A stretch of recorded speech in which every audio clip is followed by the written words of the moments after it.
Our Father who art in heaven, hallowed be thy name.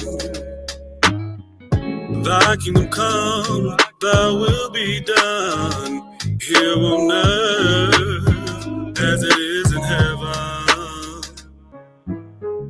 Give us this day our daily bread, and forgive us for our trespasses, as we forgive those who trespass against us.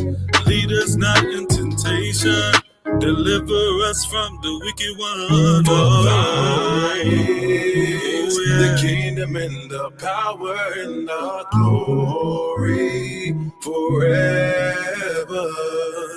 For thine is the kingdom and the power and the glory forever.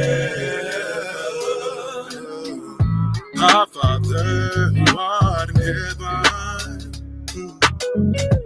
hallowed be thy name. Thy kingdom come, thy will be done on earth as it is in heaven. Give us this day our daily bread.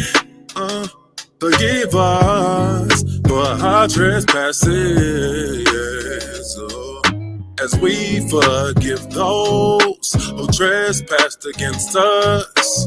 Lead us not to temptation, deliver us from the wicked one. For thine is the kingdom and the power and the glory forever.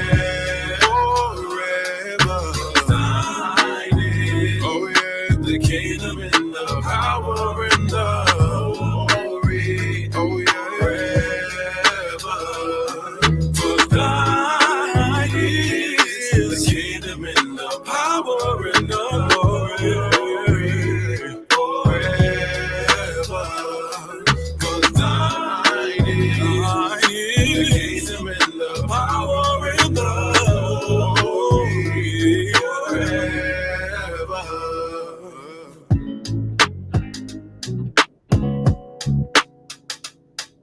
Thy kingdom come, thy will be done on earth.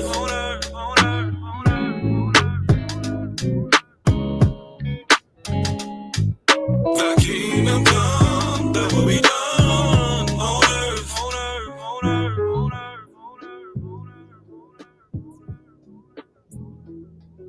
Thy kingdom come, thy will be done on earth.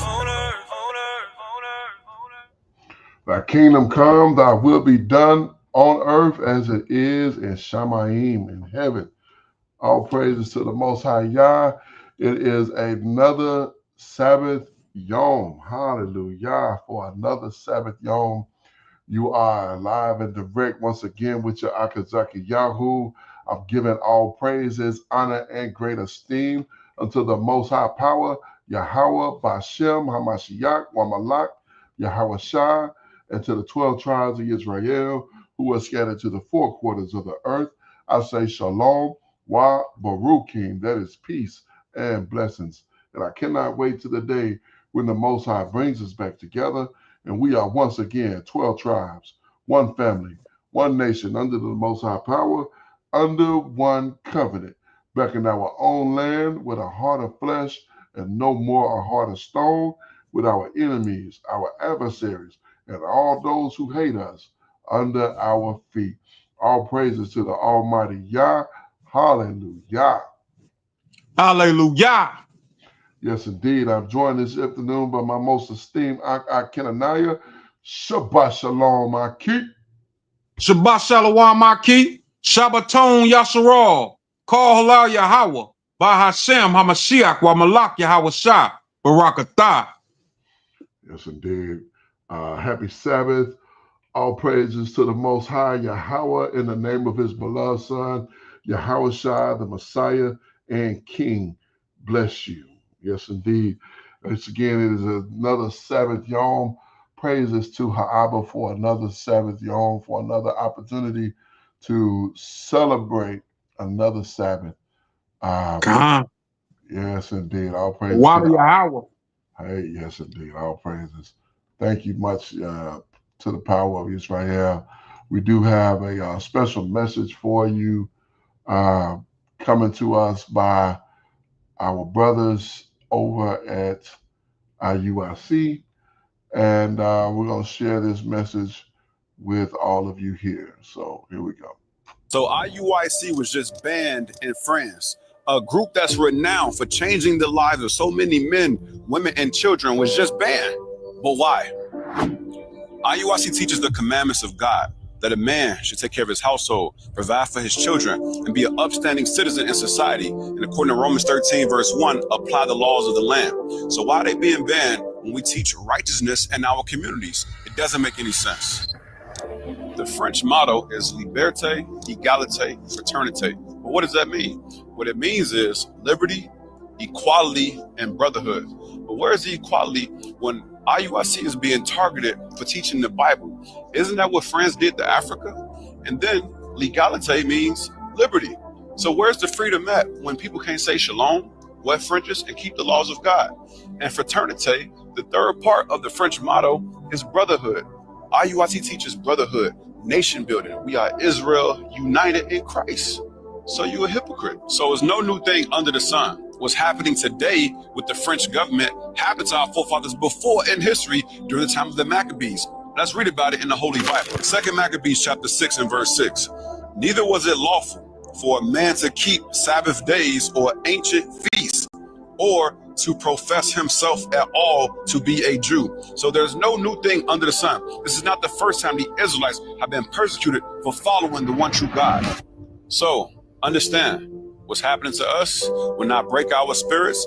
As it is written in 2 Corinthians 13, verse 8, for you can do nothing against the truth, only for the truth. So we will continue to push this gospel through the four corners of the earth as Christ, our King, the Black Messiah, commanded us to do. We're going to stand strong. We're going to keep the faith. We're going to endure to the end. Understand that. That's right. All right. So this is the reality that our brothers and us ourselves are facing. That if you persecute one sect of Israel, you're persecuting all of Israel. So, this is a reality that in France. So they don't want to see IUIC in France. They don't want to see Israelites in France. Because if I went to France, they wouldn't know that if I was IUIC or that I was Army of Yah or anything else. All they're going to see is a black man with a beard and fringes on his garment, and they're going to think it's a problem. I guess they don't, throw us in the jail or whatever for merely existing and keeping the way that the scriptures have taught us to keep through the power through the ability that our power has given us by Shemu'ėl Aleph, which is absolutely crazy. But like the brother said, this isn't the first time these things have happened. And guess what? France won't be the last. So Count out. Yeah. And if we want to take the brother was absolutely right and accurate in going back to the days of the Maccabees. We can go more recently in history with the Spanish Inquisition, where it was illegal to keep the Sabbath. It was illegal to continue the traditions, which is our heritage. So all praises to the Most High for the sacrifices that Israel united in Christ are making. If they weren't doing something accurate or correct, or something that the masses or those who oppress us fear, there would be no reason for them to throw them out. But they sparked interest with those powers that be. I would venture to say that these same crackdowns, they will try to spread that to other countries as well. So Yashral, prepare. Yeah. Indeed, be mindful, because like I said, if you persecute one, you persecute us all. So, that's the reality that we're dealing with. which is crazy. But, the scriptures teach us they're going to be haters of those who are good. And yeah, so let's move forward. We're going to go ahead and get into our scripture reading. We know it's a little bit late for the day, but we'll run through this for the edification of the people and ourselves, and to give praises to the Almighty Yah for all that He has set up for us at this point in time. Thank the Abba for another Sabbath Yom, and thank the Abba for life, for health, and for breath to be able to get into this text here. So we are at 1 Shemu'ėl, chapter number 4. We're going to read chapters 4 through 10 for today. The Philistines take the ark in victory. Verse 1. It says, and the word of Shemu'ėl came to all of Israel. Now Israel had gone out against the Philistines to battle and pitched besides in Ebenezer. My goodness, I was told I keep. And the Philistines pitched at Aphek. Aphek. Okay. Aphek. That PH makes that F sound. Oh. Okay. Aphek. Am I saying that right? Aphek. Okay, my bad. I had it wrong. Effect. I was saying Aphek, but it's effect. Okay. Told Verse 2. And the Philistines put themselves in array against Israel, and they joined battle. Israel was smitten before the Philistines, and they slew of the army in the battle about 4,000 men. So we got men dropping, and we don't lose battles because the power of Israel is normally with us. But obviously there's something going on here that causes this disarray. Let's continue, verse 3. And when the people were come into the camp, and the elders of Israel said, wherefore have Yahweh smitten us today before the Philistines? Let us fetch the ark of the covenant of Yahweh out of Shiloh unto us, that when it come among us, it will save us out of the hand of our enemies. First of all, this is the very wrong thinking. The right thing he said was, Yahweh have indeed smitten us before our enemies, because we don't normally lose battles. We normally win our battles because our power is with us. So normally when we lose it, it's probably something that we've done that's invoking our power to not be with us. And that's where we always begin. Now, going to grab the Ark of the Covenant is not the solution that we need to utilize at this time to go out against in battle. So let's see how that's going to work out for us in this situation. Verse 4. So the people sent to Shiloh that they might bring forth the Ark of the Covenant of Yahweh Zavaoth, which dwelled between the cherubim. And the two sons of Eli, Hophni and Phinehas, were there with the Ark of the Covenant of the Most High. And when the Ark of the Covenant of Yahweh came into the camp, all of Israel shouted with a great shout, so that the earth rang again. So when they saw the ark, they got hyped. They was ready to get out there, because that ark represents the power of the Most High. And like, oh, Yahweh is with us, it's on. Verse 6. And when the Philistines heard the noise of the shout, they said, what meaneth the noise of this great shout in the camp of the Hebrews? And they understood that the ark of Yahweh had come into the camp. And the Philistines were afraid, for they said, the Most High is come into the camp. And they said, Woe unto us, for there have not been such a thing, therefore, herefore.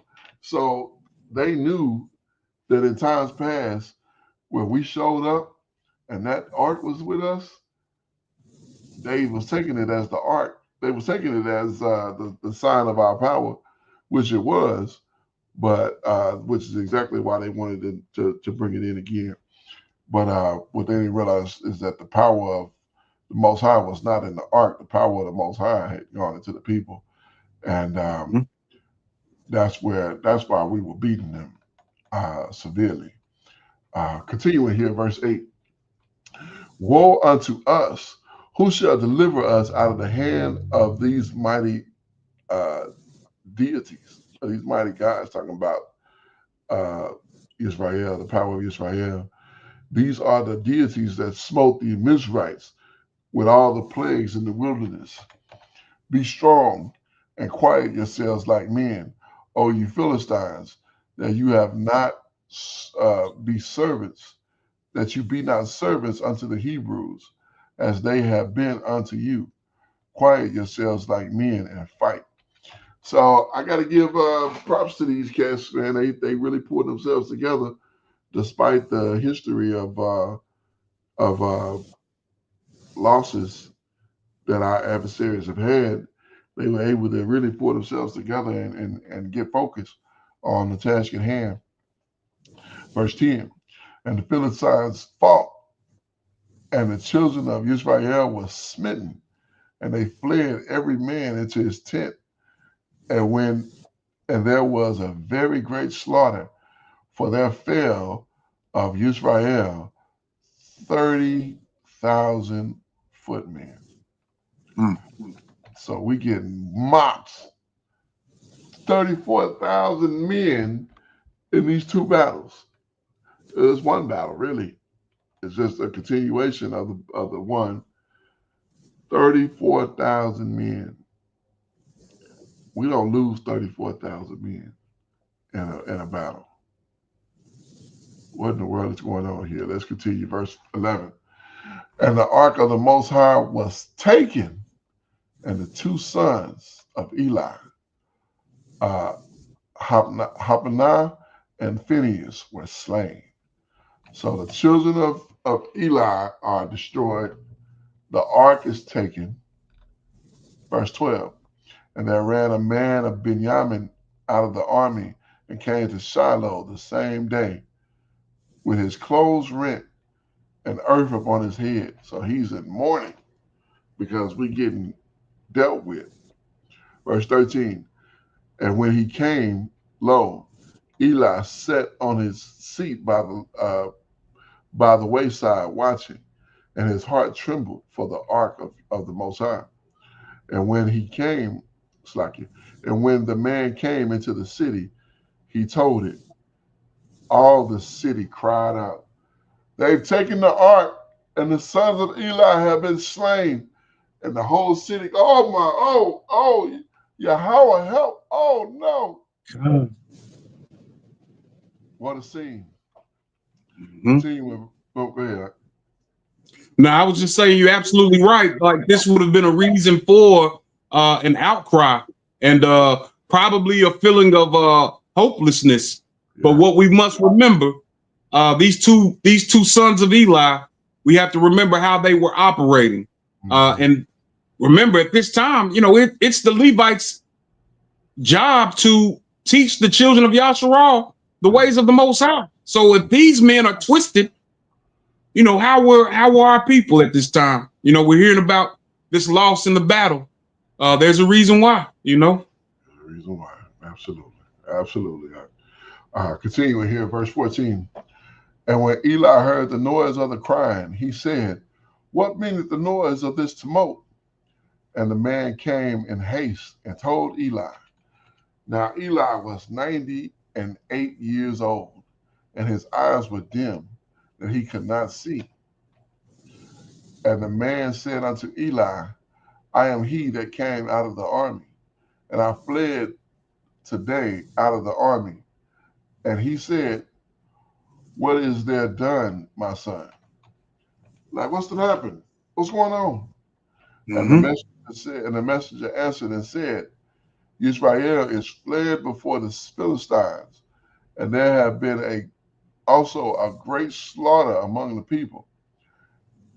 And your two sons also, Hophni and Phinehas, are dead, and the ark of the Most High is taken.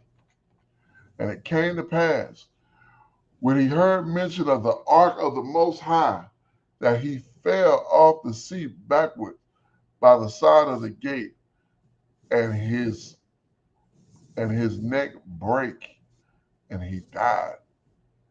And Mm-hmm. he was an old man and heavy, and he judged Israel 40 years. And his daughter-in-law, Phinehas' wife, was with child, near to be delivered.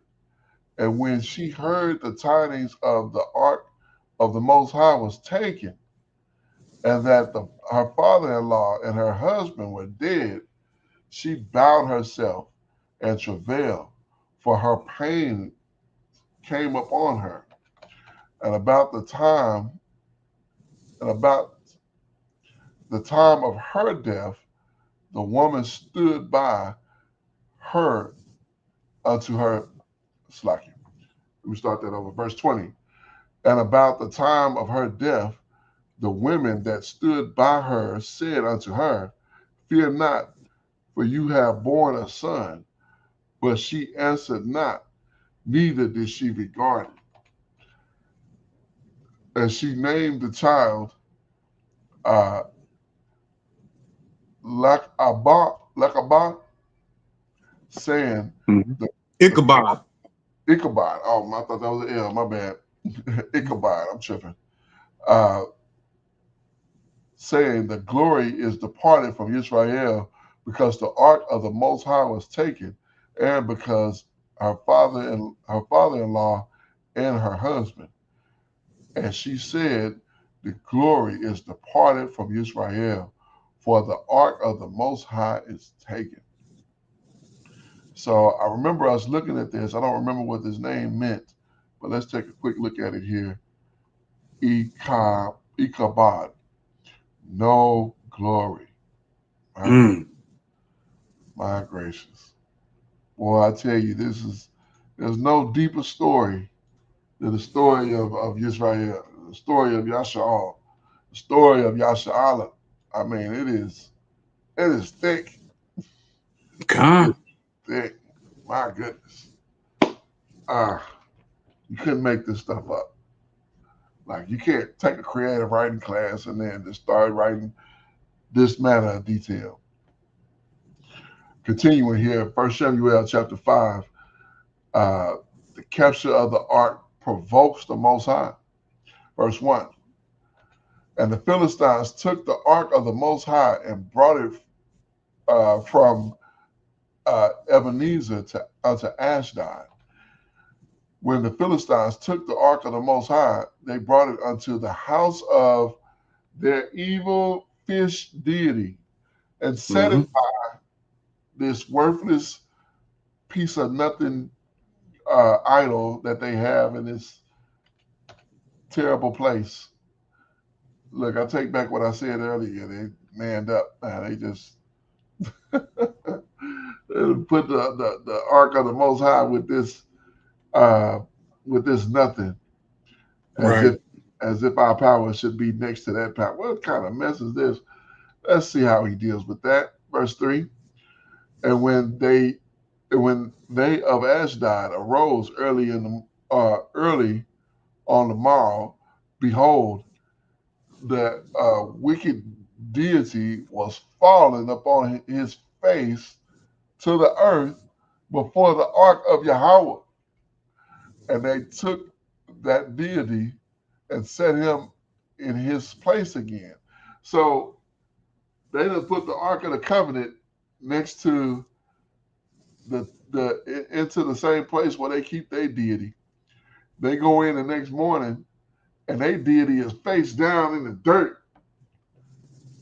and they put it back in its place. Verse 4. And when they arose on the morrow morning, behold, their deity was fallen upon his face to the ground before the ark of Yahweh, and the head of that deity and both the palms of his hands were cut off therefore the threshold. Only the stump of their deity was left to him. So that told you, don't mess with Yahweh. Don't That's play right. with the power of Israel. You think you're gonna set his ark? You think Yahweh gonna look down at his ark and think my ark is sitting next to that, and it's gonna be copacetic? I don't know who y'all dealing with. Verse 5.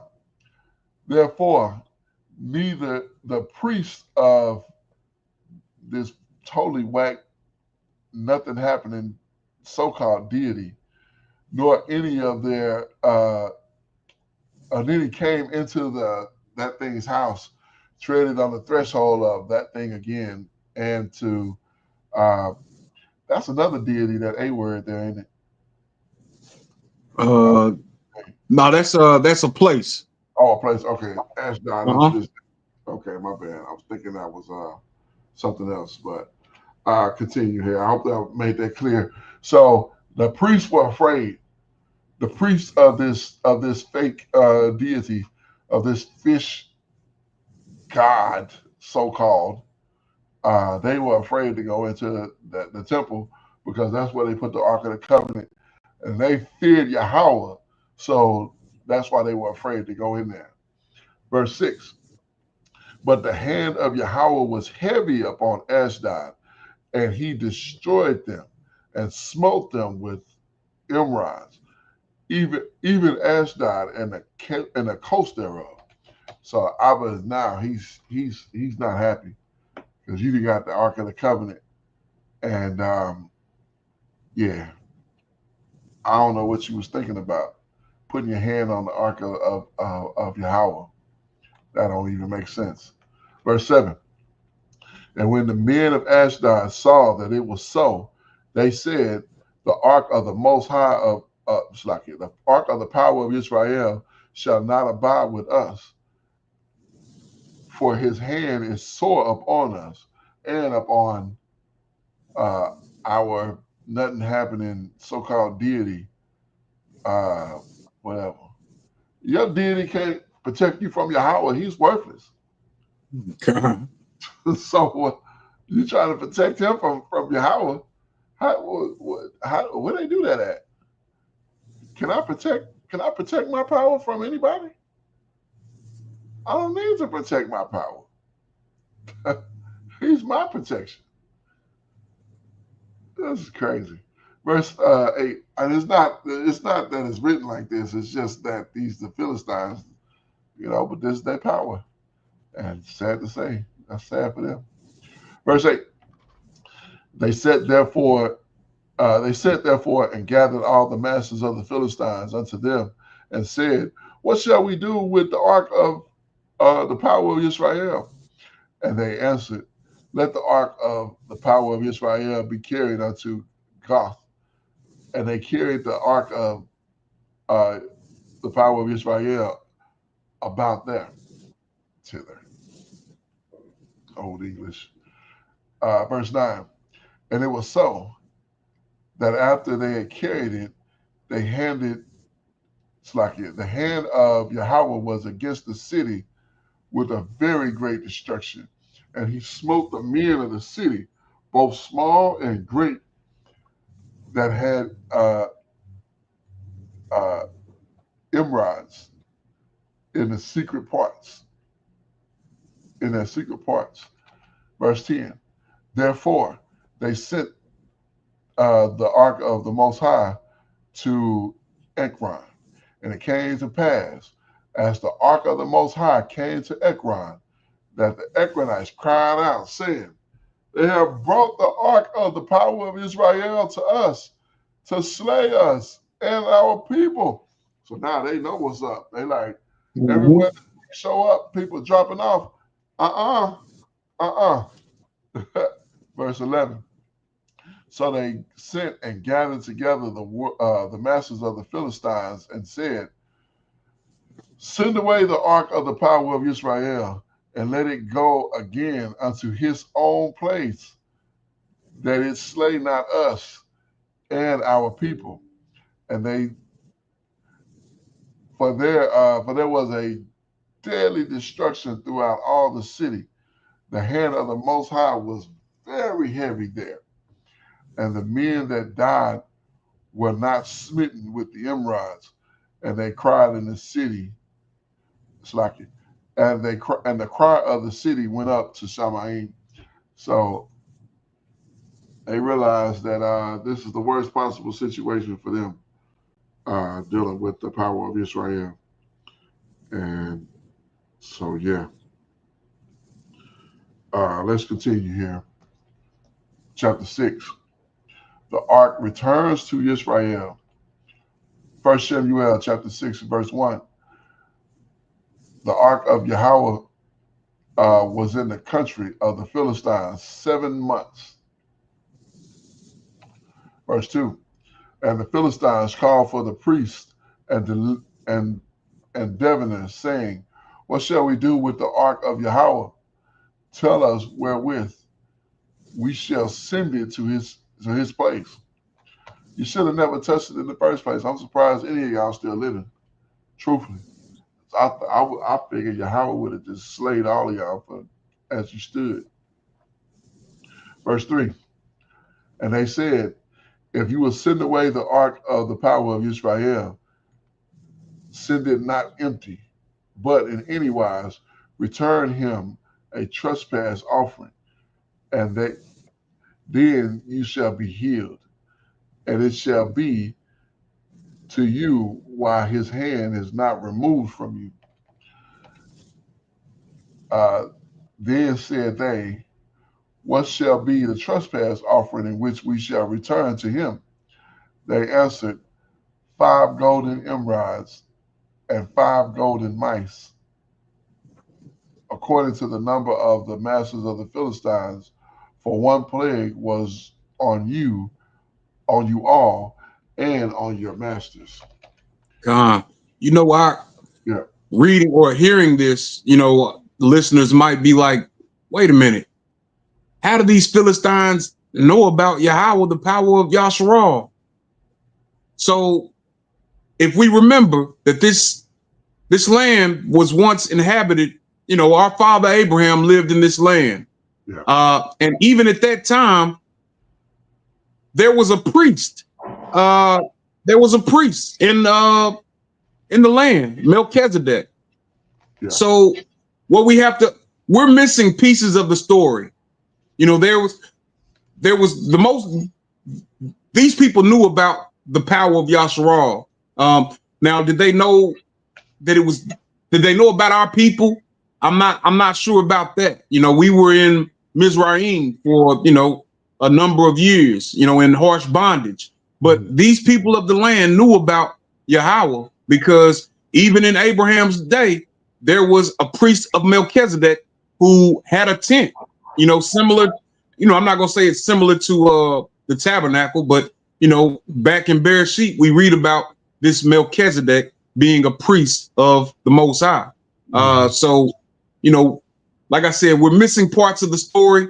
We know that also during that period, there was an Amorite that was confederate with Abraham. This is not my words. This is in the script in Bereshit. It says that these were confederate with Abraham. Abraham knew who his power was, but they weren't calling him, Yahweh at that time. I believe it was El Shaddai, that he was referred to. He revealed his name to Moshe, his servant. Mm-hmm. Yeah, and they knew that you got to understand as well that the Philistines and the Mizrahites, or the Egyptians, they're related.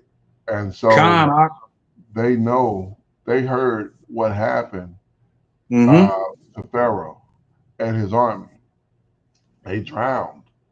and they were put to death by the power of Israel, by supernatural happenings. The children of Israel didn't part the Red Sea and cross on dry ground by their own means. And once the Mizrahites came in to try to follow them, now the sea let go and they drowned. So that wasn't a happenstance that occurred. That occurred by the power of Israel. And so that's they were very familiar with us because all the battles that we've had, everything that we operated with was by His power.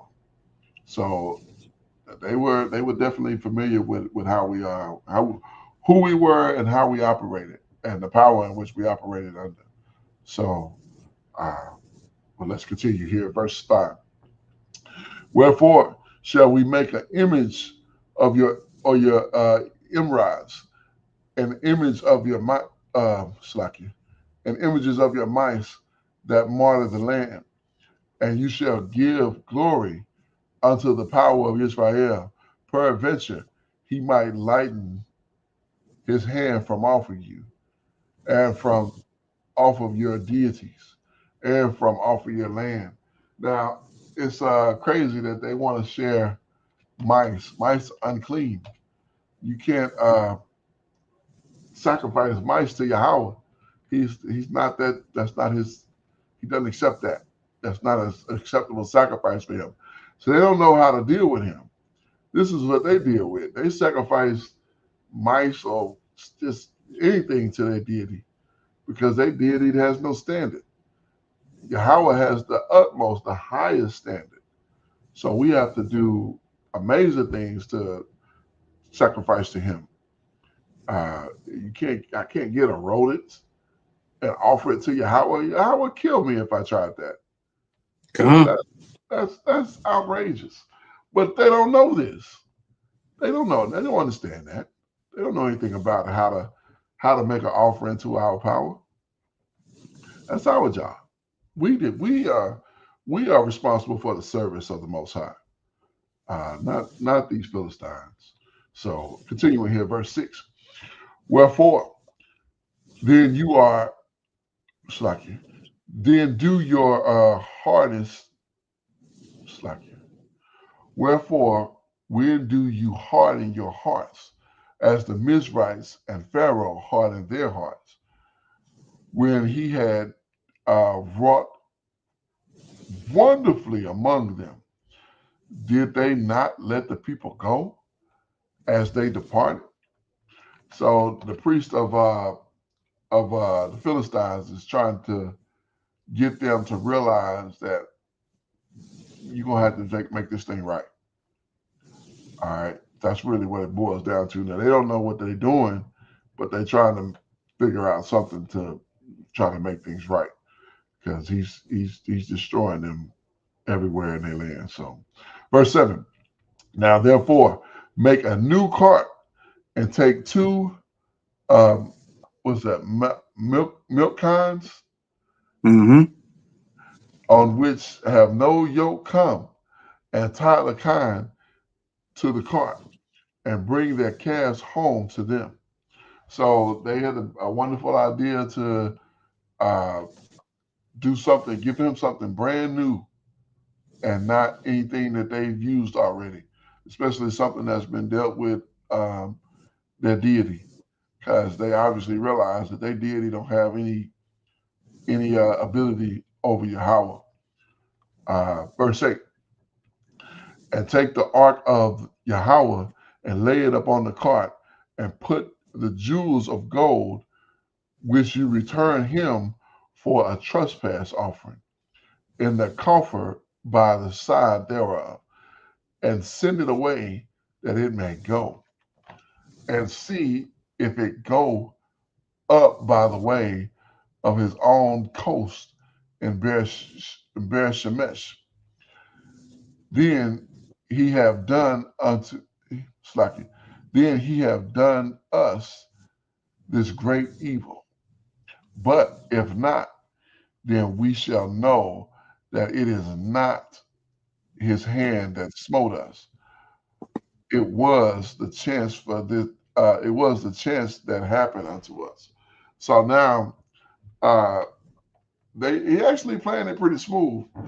He's saying if we let it go and do it this way that I'm saying, with some jewels and some good things, and his hand comes off of us, then we know that it was him that was doing it.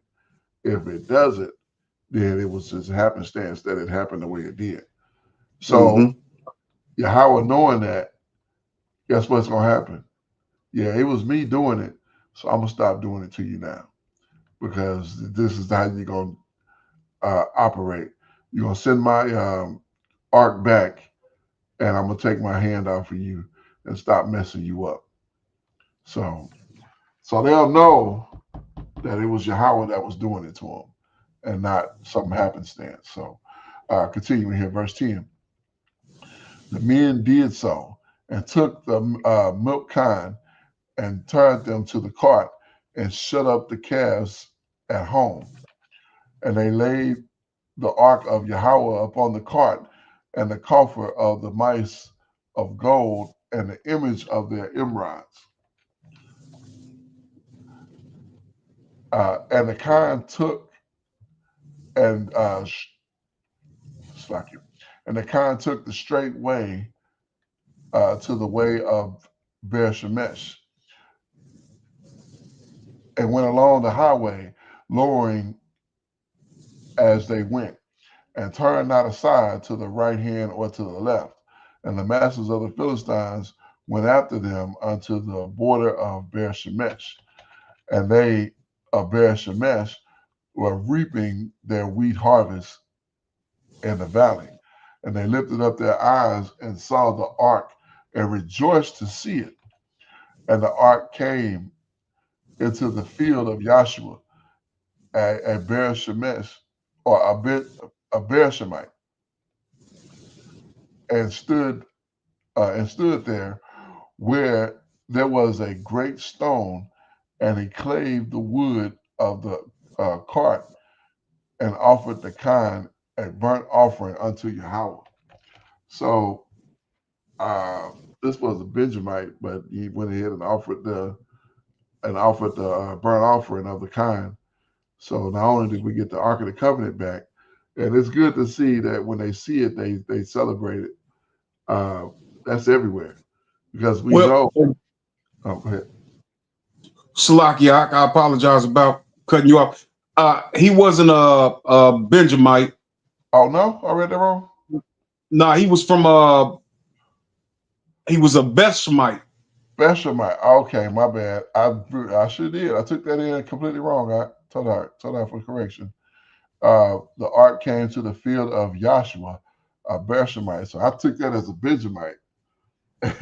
So slack you. Uh, but as we continue here in verse 15, it says, "And the Levites took down the ark of Yahweh and and the coffer that was on it, and the jewels of gold were, and put them in a great stone. And the men of Beer Shemesh offered a burnt offering and sacrifices the same day to Yahweh. And when the five masters of the Philistines had seen it, they returned to Ekron the same day. And these were the golden emeralds which the Philistines returned for a trespass offering unto Yahweh, for Ashdod one, and Gaza one, and Ekron one, for Gath one, and Ekron one. And the golden mice, according to the number of the cities of the Philistines, belonging to the five masters, behold, both fenced cities and country villages, unto the great stone of Abal, whereon they set down the ark of Yahweh, and the stones remain unto the day, until this day, in the field of Joshua, the Beshemite. And he smote the men of Beer-shemesh, because he had looked unto the ark of Yahweh, even he smote the people 50,000 and 70 men. And the people lamented because Yahweh had smitten many of the people with great slaughter. And the men of Beth-shemesh said, who shall abide and stand before the set apart Yahweh power? And who shall he go up from us? And whom shall he go up from us? Verse 21. And they sent messengers to the inhabitants of Kiriatharim, God. saying, the Philistines have brought again the ark of Yahweh. Come you down and fetch it up unto you. So, yeah, they finally getting things in proper order here. Man, that was a lot of people dead. But, what do you expect when you touch the ark of the Most High? God. You can't expect nothing less than that. Continuing here, chapter 7, deliverance from the Philistines. Verse 1. And the men of Kiriatharim came and fetched up the ark of Yahweh and brought it into the house of Abed. I can never say this right. Abinadab. Abinadab. My goodness. I told her Abinadab. I had that in my mind. I said, that's not right. Abinadab in the hill, and sacrificed Eleazar, his son, to keep the ark of Yahweh. Sacrificed and sanctified Eleazar, his son, to keep the ark of Yahweh. Verse 2. And it came to pass, when the ark abode in Kiriath-jearim, that the time was long, and it was 20 years, and the house of Israel lamented after Yahweh. And Shemu'ėl spake unto the house of Israel, saying, if you do return unto Yahweh with all of your heart, then put away the strange deities and this other deity from among you, and prepare your hearts unto Yahweh to serve him only, and he will deliver you out of the hand of the Philistines. And the children of Israel did put away evil, and served Yahweh only. And Shemu'ėl said,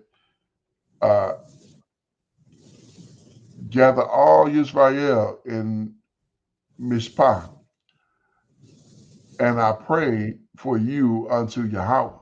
And I will pray for you unto Yahweh. And they gathered together to Mishpah, and drew water, and poured it out before Yahweh, and fasted on that day, and said there, we have sinned against Yahweh. And Shemu'ėl judged the children of Israel in Mishpah. And when the Philistines heard that the children of Israel had gathered together in Mishpah, the masters of the Philistines went up against Israel. And when the children of Israel heard it, they were afraid of the Philistines. And the children of Israel said unto Shemu'ėl, cease not from crying unto Yahweh, our power, for us, that he will save us out of the hand of the Philistines. And Shemu'ėl took a sucking lamb and offered it for a burnt offering, holy unto Yahweh. And Shemu'ėl cried unto Yahweh for Israel, and Yahweh heard him. And as Shemu'ėl had offered up the burnt offering, the Philistines drew near to battle against Israel. But Yahweh thundered with a great thunder on that day upon the Philistines and discomforted them. And they were smitten before Israel. So all our power got to do is and guess what? He done ruined their day. Ruined. I lost my place. What were we at? Chapter 7? We're ready for verse 11. Okay, Told I keep. Yeah, sure was. Right here, verse 11. And the men of Israel went out to Mizpah and pursued the Philistines and smote them until they had come under Bethkar. And Shemu'ėl took a stone and set it between Mizpah and Shean, and called the name of it Ebenezer, saying, hitherto have Yahweh helped us. This was where the Yahweh had helped us, right here. So the Philistines were subdued, and they came no more into the coast of Israel. And the hand of Yahweh was against the Philistines all the days of Shemu'ėl.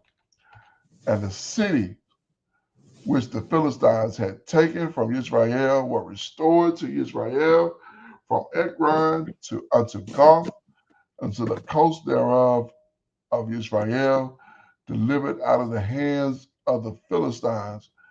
And there was peace between Israel and the Amorites. Shemuel's ministry, verse 15. And Shemu'ėl judged Israel all the days of his life, and he went from year to year in circuit to Bethel and Gilgal and Mizpah, and judged Israel in all those places. And he returned to Ramah, for there was his house, and there he judged Israel, and there he built an altar unto Yahweh. Hallelujah. Magnificent. Well, we get a little good leadership, and what happens? Yahweh comes with us, and our enemies fall to their knees. Just imagine, he sent a thunder. What can you do against the thunder of Yahweh? Nothing at all. I'm gonna tell you something. I've been out in the field when I was with the Army, and when that thunder hit, and there's nothing to stop it, it'll shake your bones. It'll literally rattle your skeleton or rattle. That's how powerful that thunder is. And I imagine that he probably took it easy on me when that happened. But I imagine what he gave to these Philistines was anger and vengeance. And so if it shook my bones, I bet their central nervous system was shot. Indeed. You got it here, Akeem? Indeed, Akeem. Hold on, everybody. All right, this is the first book of Shemu'ėl, chapter 8. Israel, or Yasharal, demands a king. Verse 1. And it came to pass, when Shemu'ėl was old, that he made his sons judges over Yasharal. Now the name of his firstborn was Yoel, and the name of his second, Abiah. They were judges in Beersheba. And his sons walked not in his ways, but turned aside for after lucre, and took bribes and perverted judgment. Then all the elders, or Zakim of Yasharal, gathered themselves together and came to Shemu'ėl and to Ramah, and said unto him, Behold, you are old, and your sons walk not in your ways. Now make us a king to judge us like all the nations. But the thing displeased Shemu'ėl when they said, Give us a king to judge us. And Shemu'eel prayed unto Yahweh, because what need have we? We hadn't needed a king. The Most High had always made fit that we had instructions, first through, Moshe, then through Yahshua ben Nun, then through the judges. So we weren't left without guidance. We always have this thing where we want to be like other people, man. Exactly. Sad. All right, continue with verse 7. And Yahweh said unto Shemu'eel, hearken unto the voice of the people in all that they say unto you. For they have not rejected you, but they have rejected me, that I should not reign over them, according to all the works which they have done since the day that I brought them up out of Mizraim, even unto this day, wherewith they have forsaken me and served other deities, so do they also unto you. So, it's got to be very upsetting, for what the Abba is witnessing from his people. You deliver us from harsh bondage. You lead us to a land flowing with milk and honey. Right. First off, when we had stony hearts in the wilderness, you still had grace. Like the Abba killed off that generation, but preserved their children to where they could inherit the land. That's grace, and then, as long as we're obedient, not a man is able to stand before us in battle. Right. What need would we have for any other deity? Exactly. None. Zero. How foolish is Israel to think that? Come. All right, continue in verse 9. Now, therefore, hearken unto their voice, howbeit yet protest solemnly unto them, and show them the manner of king that shall reign over them. So, this is the Abba. The Abba's going to lay it out for you, how it's going to go. Right? Indeed. All right, continuing. Warning concerning Amalek. Verse 10. And Shemu'eel told all the words of Yahweh unto the people that asked of him a king. And he said, this will be the manner of king that shall reign over you. He will take your sons and appoint them for himself, for his chariots, and to be his horsemen, and some shall run before his chariots. And he will appoint him captains over thousands, and captains over 50s, and will set them to ear his ground, and to reap his harvest, and to make his instruments of war, and instruments of his chariots. And he will take your daughters to be confectionaries, and to be cooks, and to be bakers. And he will take your fields, and your vineyards, and your olive yards, even the best of them, and give them to his servants. So, think about what you asking for. Right? Verse 15. And he will take the tenth of your seed and of your vineyards, and give to his officers and to his servants. And he will take your men servants and your maid servants and your goodliest young men and your donkeys, and put them to his work. He will take the tenth of your sheep, and ye shall be his servants. And ye shall cry out in that day because of your king, which ye shall have chosen you. And Yahweh will not hear you in that day. Nevertheless, the people refused to obey the voice of Shemu'eel, and they said, La, but we will have a king over us. Stiff neck, man, stiff neck. Like none of what Shemu'eel just told y'all sounded appeasing or, sounded good or pleasant. Not at all. All right, verse 20. That we also may be like all the nations, and that our king may judge us and go out before us and fight our battles. And Shemu'eel heard all the words of the people, and he rehearsed them in the ears of Yahweh. And Yahweh said unto Shemu'eel, hearken unto their voice, and make them a king. And Shemu'eel said unto the men of Yasharal, go you, every man unto his city. It's crazy, it's crazy, Yeah. This is our people, though. This is our history, it is as you know, distasteful as it is, Con. man, you know, here we sit here in the land of our captivity, and we can't wonder why, because you know, this has been our behavior. Con. Yeah. All right, continuing. It's the first book of Shemu'ėl, chapter 9, Shaul's search, verse 1. Now there was a young man of Ben-Amin, whose name was Kish, the son of Abiel, the son of Zeror, the son of Bak or Bek-Korath, the son of Aphiah, a Benamite, and a mighty man of power. And he had a son whose name was Shaul, a choice young man and a goodly, and there was not among the children of Yasharal a goodlier person than he. For his shoulders and upward, he was higher than any of the people. So, you know, we talking about a tall brother. You know? Yeah, exactly. Verse 3, and the donkeys of Kish, Shaul's father, were lost. And Kish said to Shaul, his son, take now one of the servants with you, and arise, go seek the donkeys. And he passed through Mount Ephraim and passed through the land of Shalisha, but they found them not. Then they passed through the land of Shalim, and there they were not. And he passed through the land of the Benamites, but they found them not.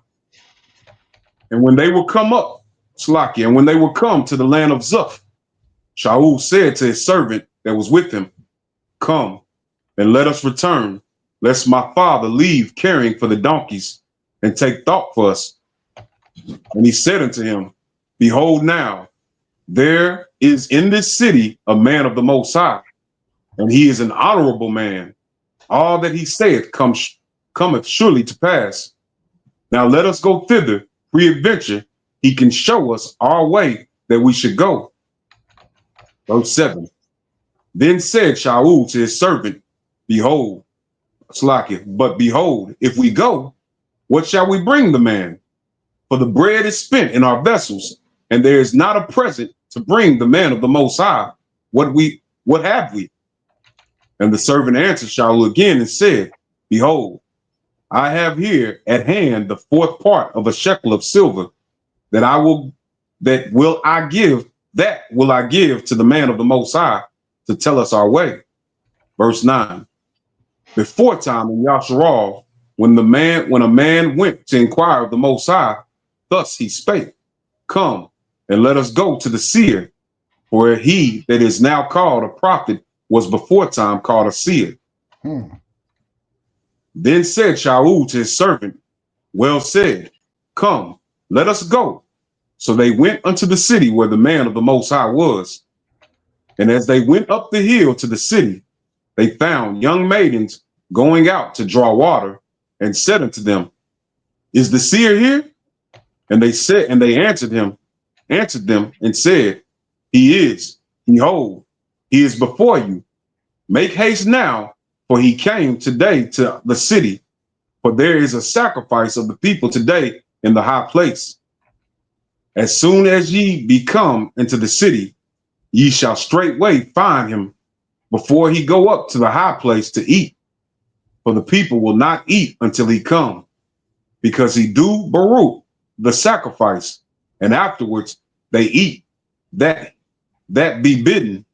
Now therefore get you up, for about this time ye shall find him. And they went up into the city.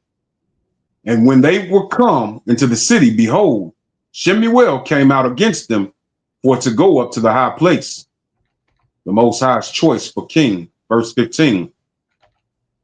Now the Yahweh had told Shemu'eel in his ear a day before Shaul came, saying, tomorrow about this time I will send you a man out of the land of Ben-Amin, and you shall anoint him to be captain over my people Yasharal, that he may save my people out of the hand of the Philistines. For I have looked upon my people, because their cry is coming to me.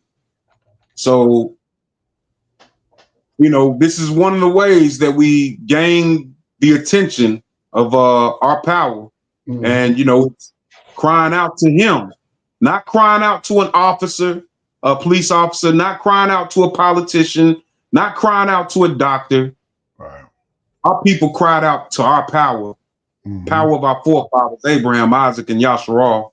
Indeed, Hakeem. Verse 17.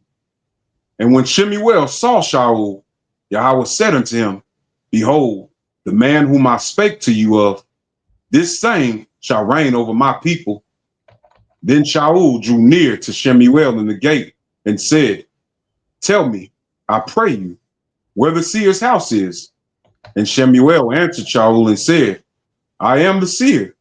Go up before me into the high place, for ye shall eat with me today, and tomorrow I will let you go, and will tell you all that is in your heart.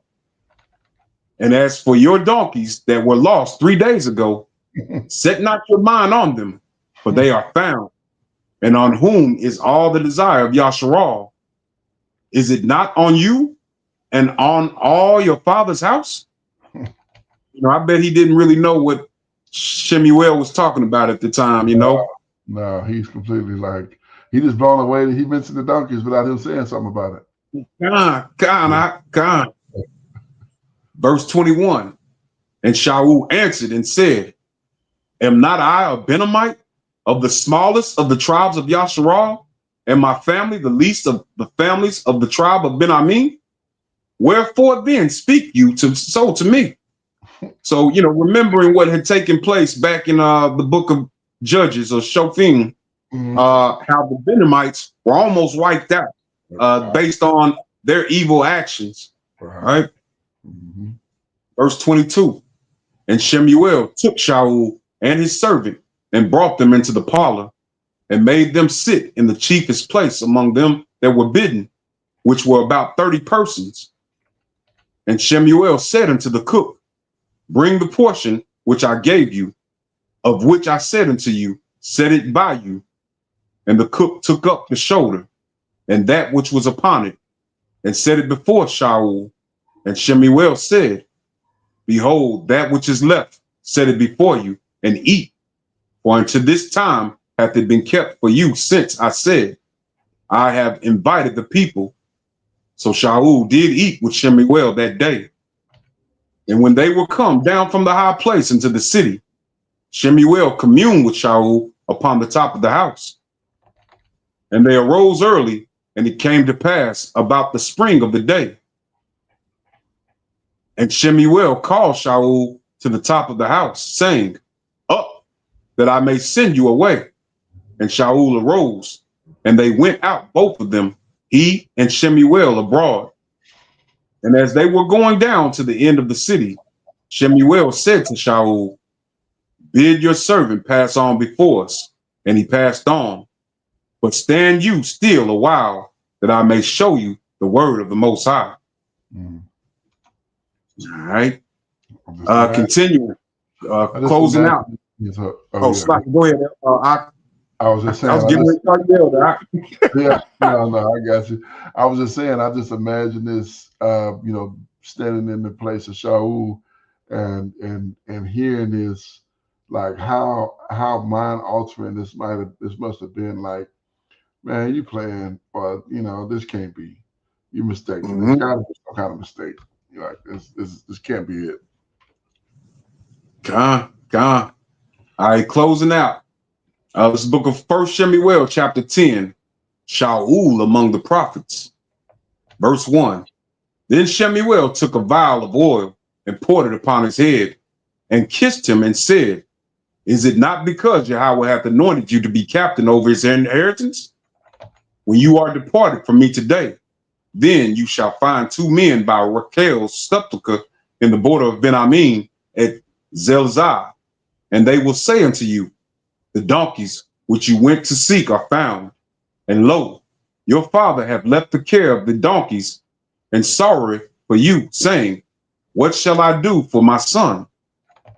Then shall you go on forward from thence, and you shall come to the plain of Tabor, and there shall meet you 3 men going up to the Most High to Bethel, one carrying 3 kids, and another carrying 3 loaves of bread, and another carrying a bottle of wine. And they will salute you and give you 2 loaves of bread, which you shall receive of their hands. After that, you shall come to the hill of the Most High, where is the garrison of the Philistines. And it shall come to pass, when you are come thither to the city, that you shall meet a company of prophets coming down from the high place with psalteries, and with a tabret, and a pipe, and a harp before them, and they shall prophesy.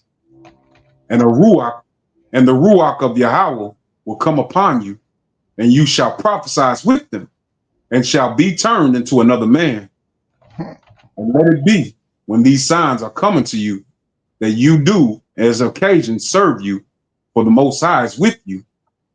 And you shall go down before me to Gilgal, and behold, I will come down unto you to offer burnt offerings and to sacrifice sacrifices of shalom offerings. 7 days shall you tarry till I come to you and show you what you shall do. And it was so that when he had turned his back to go from Shemu'eel, the Most High gave him another heart. And all those signs came to pass that day.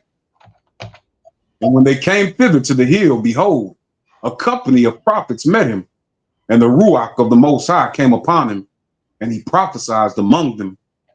You know, so clearly, you know, this is, you know, these things coming to pass. It's showing Shaul that, you know, the Most High is indeed with them, and this is not some just crazy man talking to him, right? Exactly. Verse 11, and it came to pass, when all that knew him before time saw that, behold, he prophesied among the prophets, then the people said one to another, what is this that is coming to the son of Kish? Is Shaul also among the prophets? And one of the same place answered and said, but who is their father? Therefore it became a proverb, is Shaul also among the prophets? You know, so when we encounter something that, you know, we don't understand, you know, something that, you know, doesn't make total sense to us, you know, is Shaul among the prophets? Because, you know, we didn't understand that either, but it was the Most High's doing, right? Indeed. Verse 13, and when he had made an end of prophesying, he came to the high place. And Shaul's uncle said unto him and to his servant, whither went you? And he said, to seek the donkeys. And when we saw that they were nowhere, we came to Shemu'eel. And Shaul's uncle said, tell me, I pray you, what Shemu'eel said unto you. And Shaul said unto his uncle, he told us plainly that the donkeys were found, but of the matter of the kingdom whereof Shemu'eel spake, he told him not. Shaul publicly chosen king. Verse 17, and Shemu'eel called the people together unto Yahweh to Mizpeh, and said unto the children of Yasharal, thus saith Yahweh, power of Yasharal, I brought up Yasharal out of Mizraim, and delivered you out of the hand of the Mizrahites, and out of the hand of all the kingdoms, and of them that oppressed you. And ye have this day rejected your power, who himself saved you out of all your adversaries, adversities, and your tribulations. And ye have said unto him, La'ah, but set a king over us. Now, therefore, present yourselves before Yahweh by your tribes and by your thousands. And when Shemu'eel had caused all the tribes of Yasharal to come near, the tribe of Ben-Amin was taken. When he had caused the tribe of Ben-Amin to come near by their families, the family of Matri was taken, and Shaul the son of Kish was taken. And when they saw him, he could not be found.